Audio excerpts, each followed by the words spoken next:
We want to cross over now to our correspondent in Jerusalem, Irris Makler. Irris, it's good to see you. Former Prime Minister Netanyahu had what was described as a bromance with Donald Trump. Both those men are now out of the picture.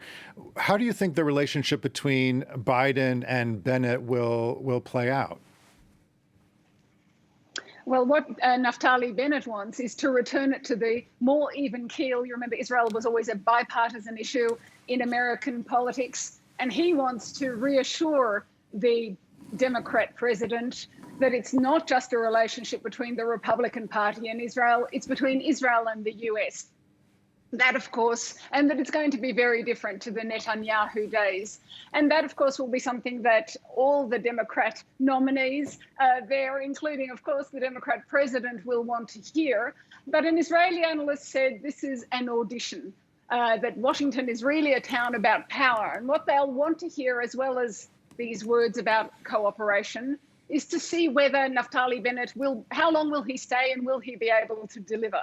Now, he's a weak prime minister. He's a new prime minister. He's a minority prime minister of a disparate coalition.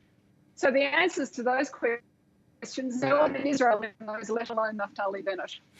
Well, so on the agenda, as we heard, during this meeting is Iran's nuclear deal. And of course, Israel has been against the U.S. re-entering that agreement. Is there any change or nuance or an alternate view from Bennett on this? Yes, there is. He too, as much of the Israeli system, the political and intelligence system, is opposed to this deal that to the US returning to the JCPOA, to the Iran nuclear deal. But he does take a very different position. He wants to do this in a spirit of cooperation too. There's even a suggestion from Israel that there should be an agreement between the US, between Washington and Jerusalem, and this is new, that even if it does return to the JCPOA, there's something that they are doing in unison, even with that deal returning, that will stop, that will halt what we see coming out of Iran, which is now that it's about a year away from a weapon. So they want to stop it here, and they want to have cooperation across a whole lot of other different levels to halt it where it is. So that's a new perspective, and we have to see what the reaction in Washington is to that.